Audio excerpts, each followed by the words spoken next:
Hello guys, welcome back my YouTube channel commerce stream by MD Shadan. Guys आज हम इस video में question number 12 and question number 13 करेंगे fundamentals का। तो सबसे पहले आइए शुरू करते हैं। क्वेश्चन नंबर 12 में क्या कह रहा है? क्वेश्चन नंबर में 12 में कह रहा है कि Aru and Isha are partners sharing profits equally. Equally का मतलब 1:1 हो जाएगा, ठीक है। आगे कह रहा है कि Isha had given loan of ₹4 lakhs to the firm on 1 October 2023। यानी ईसा जो है वो 4 लाख का लोन प्रोवाइड कर रही है फर्म को 1 अक्टूबर 2023 को। And it was agreed that interest will be paid 9% per annum. Guys हमने इसके पहले वाले वीडियो में आपको क्लियर कर रखा है कि अगर क्वेश्चन में इंटरेस्ट का रेट पहले से दे रखा है यानी एग्रीड रेट है तो आप फिर उस एग्रीड रेट पे ही इंटरेस्ट का कैलकुलेशन करेंगे। और अगर क्वेश्चन में नहीं दिया रहता है यानी क्वेश्चन साइलेंट होता है इंटरेस्ट के रिगार्डिंग, तो ऐसे में हम 6% पर एनम के रेट से यानी कि जो प्रोविजन है पार्टनरशिप एक्ट का वो अप्लाई होता है। बट इस क्वेश्चन में एग्रीड रेट दिया है तो हम फिर 9% ही लेंगे, ना कि 6%। ओके। आगे कह रहा है interest on ईसाज loan up to February 2024 was paid by cheque. यानी ईसा ने जो लोन दिया था उस पे ईसा को जो भी इंटरेस्ट पे किया जाएगा वो तो जितना मंथ का बनेगा उतना किया जाएगा। लेकिन इसमें ये कह रहा है कि फरवरी फरवरी तक का यानी कि 1 अक्टूबर से लेकर फरवरी तक कितना मंथ हो रहा, 5 मंथ। यानी 5 मंथ का पेमेंट कर दिया जा रहा फर्म के द्वारा इंटरेस्ट का ईसा को, ठीक है, चेक के थ्रू। आगे कह रहा है 2 March 2024 and balance was at to be paid. तो फरवरी तक पेमेंट हो गया तो बैलेंस कितना बच रहा, 1 मंथ का, क्योंकि अकाउंट कब क्लोज करना, 31 मार्च को क्लोज करना है। तो 1 मंथ का इंटरेस्ट अभी भी जो है वो ड्यू है, ठीक है।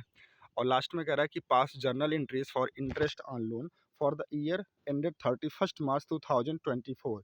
यानी इस क्वेश्चन में गाइस आपको जर्नल एंट्री करनी है, ठीक है। तो सबसे पहले देखिए हमने इंटरेस्ट का कैलकुलेशन कर रखा है, ठीक है। देखिए कैसे कर रखा है।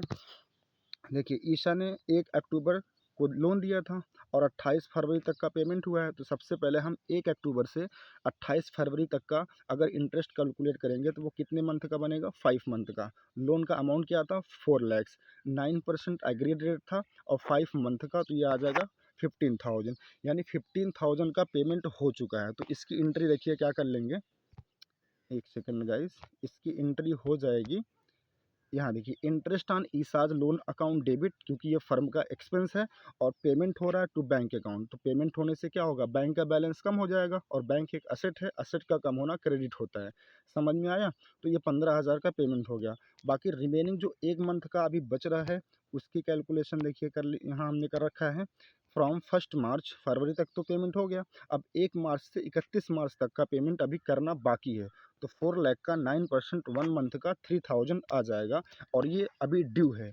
और जब लोन इंटरेस्ट का अमाउंट ड्यू होता है तो हम क्या करते हैं, पार्टनर्स के लोन अकाउंट में ट्रांसफ़र कर देते हैं। तो इसकी एंट्री देखिए क्या होगी, 31 मार्च 2024 को interest on ईसाज loan account debit, क्योंकि ये फर्म का एक्सपेंस है और पेमेंट हुआ नहीं है तो ये ईसा के लोन अकाउंट में ट्रांसफ़र कर देंगे, जिससे कि फर्म की लाइबिलिटी बढ़ जाएगी और लाइबिलिटी का बढ़ना क्या होता है, क्रेडिट, ठीक है। तो 18,000 रुपये ये ट्रांसफ़र हो गया। इसके बाद हमेशा आप एक काम करेंगे, at the end of the year जो भी हम इंटरेस्ट का पेमेंट करते हैं वो फर्म के लिए एक एक्सपेंस होता है। और मैंने बताया था दुनिया का कोई भी रेवेन्यू एक्सपेंडिचर है तो वो हमेशा हम at the end of the year कहाँ ट्रांसफ़र करते हैं, पीएल अकाउंट में। तो इसकी एंट्री हो जाएगी profit and loss account debit to interest on ईसाज loan account, ठीक है। तो बस इस क्वेश्चन में आपको जर्नल एंट्री करनी थी। आई होप आपको समझ में आया होगा। आइए अब क्वेश्चन नंबर 13 देखते हैं। क्वेश्चन नंबर 13 में कह रहा है कि Lata and Mamata are partners with capitals of rupees 3 lakhs and rupees 2 lakhs respectively, sharing profit as Lata 70% and ममता 30%। तो इसका मतलब समझो, यानी इसका जो प्रॉफिट रेशियो है वो 70%। तो 70% मीन्स होता है 70/100 और रेशियो ममता का कितना, 30%। तो इसमें देखिए डिनोमिनेटर सेम है वो कैंसिल हो जाएगा, तो न्यूमरेटर बचेगा क्या, 70/30 और 0 कैंसिल हो जाएगा तो बचेगा 7:3, यानी इनका जो PSR होगा वो 7:3 होगा। आप इस बात को ध्यान रखेंगे, ठीक है। चलिए आगे कह रहा है कि Lata and Mamata are partners with capital of ₹3 lakhs and 2 lakhs respectively, sharing profit as Lata 70% and Mamata 30%। यहाँ तक हो गया था। आगे कह रहा है during the year ended 31 March 2024 they earned a profit ₹2,24,400, यानी 2,24,400 ये प्रॉफिट दे रखा है। Before allowing interest on partners loan, partners का जो इंटरेस्ट है उसको माइनस करने से पहले का ये प्रॉफिट है गाइस, इस बात को आप ध्यान रखिएगा। और इंटरेस्ट ऑन पार्टनर्स लोन जो होता है, मैंने बताया था पिछली वीडियो में कि वो एक चार्ज अगेंस्ट प्रॉफिट होता है, यानी वो PL अकाउंट का पार्ट होता है। तो ये जो 2,24,400 दिया है ना गाइस, ये PL अप्रोप्रिएशन के क्रेडिट में इसको नहीं दिखाएंगे। पहले आपका काम क्या होगा कि इसमें से हम इंटरेस्ट माइनस कर लेंगे, फिर जो प्रॉफिट आएगा वो जाएगा PL अप्रोप्रिएशन में, ठीक है। आगे कह रहा है the terms partnership are as follow, तो ये कुछ कंडीशन दे रखी है। पहली कंडीशन में कह रहा है कि interest on capital is to be allowed 7%, guys 27 यहाँ पे लिखा हुआ, टाइपो एरर है, मिस प्रिंट है थोड़ा सा, ये 7% है, 7% पर एनम। और Lata to get a salary of ₹2500 per month है, तो इसको इंटू 12 कर लेंगे तो साल भर की सैलरी आ जाएगी। और थर्ड दिया loan by Mamata to the firm of ₹80,000 for the whole year, तो यानी लता ने जो लोन दिया है वो 80,000, तो हम 80,000 का इंटरेस्ट निकालेंगे, ठीक है।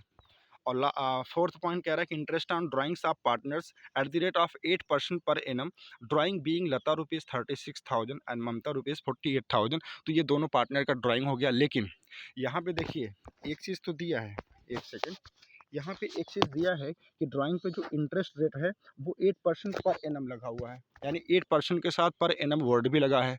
लेकिन क्वेश्चन में डेट ऑफ ड्राइंग गिवन नहीं है, तो मैंने एक नोट एक वीडियो में बताया था और समझाया था कि जब क्वेश्चन में परसेंटेज दिया हो, यानी 8% पर एनम, यानी कोई भी रेट दिया हो पर एनम के साथ, लेकिन क्वेश्चन में डेट ऑफ ड्राइंग ना गिवन हो, तो ऐसे में हम ऑन एन एवरेज 6 मंथ का इंटरेस्ट चार्ज करते हैं, ठीक है। तो ध्यान रखिएगा यहाँ पे जो इंटरेस्ट ऑन ड्राइंग कैलकुलेट होगा वो 6 मंथ का होगा, ठीक है।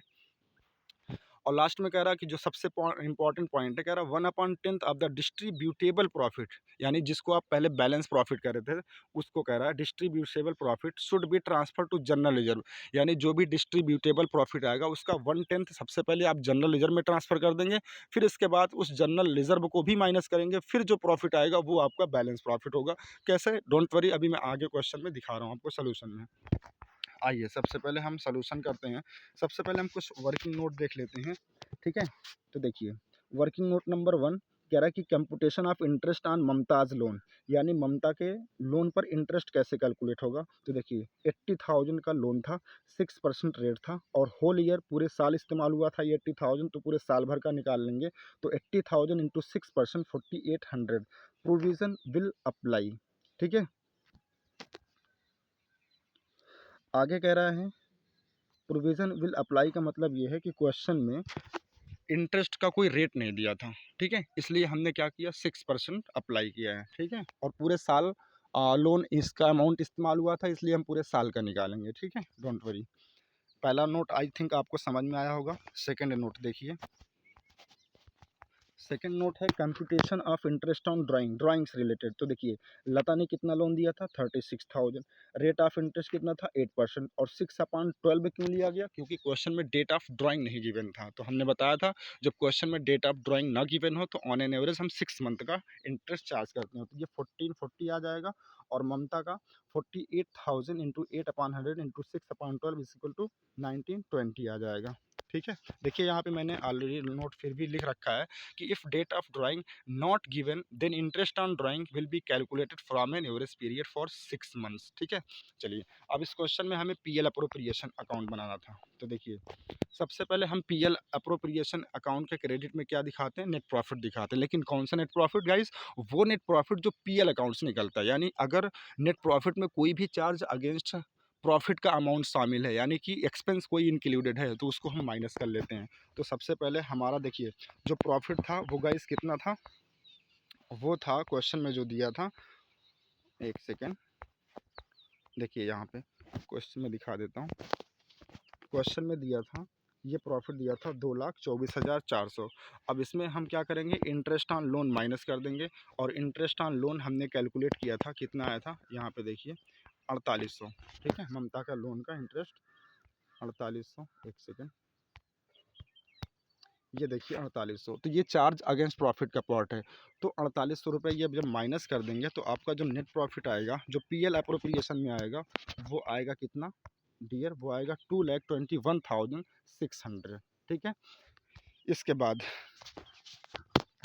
मैंने बताया था अप्रोप्रिएशन में हम डेबिट साइड में क्या दिखाते हैं, पार्टनर्स को जो कुछ भी देना होता है। तो देखो इंटरेस्ट ऑन कैपिटल देना है, लता का इंटरेस्ट आप निकाल लेंगे, 3 लाख लता का कैपिटल था, 7% रेट ऑफ इंटरेस्ट है, तो 3 लाख का 7% 21,000 हो जाएगा, जो कि यहाँ मैंने लिख रखा है। और ममता का हो जाएगा 2 लाख का 7% 14,000, ठीक है। टोटल कर देंगे तो 21 और 14,000, तो ये कितना हो जाएगा टोटल 35,000। इसके बाद लता को सैलरी देना था 25,000 पर मंथ था, तो 12 कर देंगे तो 30,000 आ जाएगा, ठीक है। इसके बाद इंटरेस्ट ऑन ड्राइंग भी दिखाना है, यानी पार्टनर से जो लेना होता है वो हम पीएल अप्रोप्रिएशन के क्रेडिट में दिखाते हैं। तो लता का इंटरेस्ट ऑन ड्राइंग कितना आया था 1440, 1440, और ममता का आया था 1920, 1920, ठीक है। इसके बाद आप इसका बैलेंस कर लेंगे तो देखिए यहाँ पे क्रेडिट साइड का अमाउंट ज़्यादा है, कितना है 2,25,000, 2,25,000। इसके बाद इसमें से 30 और प्लस 35 माइनस कर देंगे तो आपका जो डिस्ट्रीब्यूटेबल प्रॉफिट आएगा गाइस, वो आएगा 1,60,000, ठीक है। यानी 2,25,000 में से अगर हम 35 और प्लस 30 यानी कि 65,000 माइनस करेंगे तो आएगा 1,60,000, ठीक है। अब क्वेश्चन में कह रहा था, एक पॉइंट दिया था, मैं आपको दिखा दूँ वो पॉइंट क्या था। यहाँ पे लास्ट वाला जो पॉइंट था ये देखिए, कह रहा था जो भी डिस्ट्रीब्यूटेबल प्रॉफिट आएगा, ठीक है, उसमें से 1/10 of the distributable profit should be transfer to general reserve, यानी उसका 1/10 जो है आपको जनरल रिजर्व में ट्रांसफ़र करना है। तो जो हमारा डिस्ट्रीब्यूटेबल प्रॉफिट आएगा गाइस, वो आएगा 1,60,000, ठीक है। अगर आप 2,25,000 में से 65,000 माइनस करेंगे तो 1,60,000 आएगा। तो 1,60,000 का 1/10 निकालेंगे तो 16,000 आ जाएगा, ठीक है। ये कहाँ ट्रांसफ़र कर देंगे, जनरल रिजर्व में। इसके बाद जो प्रॉफिट आएगा वो आ जाएगा आपका बैलेंस प्रॉफिट, जो कि कितना आएगा 1,44,000। अब इस 1,44,000 को 7:3 में डिवाइड कर देंगे, जो कि यहाँ देखिए मैंने डिवाइड कर रखा है। ये देखिए 1,44,000 का 7/10 आ जाएगा कितना 1,08,000, और ममता का हो जाएगा 1,44,000 का 3/10 43,200। ओके गाइस, आप लोगों को दोनों क्वेश्चन यानी 12 एंड 13 दोनों आपको समझ में आया होगा। फिर भी गाइस अगर कोई भी प्रॉब्लम होती है तो आप कमेंट करके मुझसे पूछ सकते हैं, ठीक है। Thank you so much.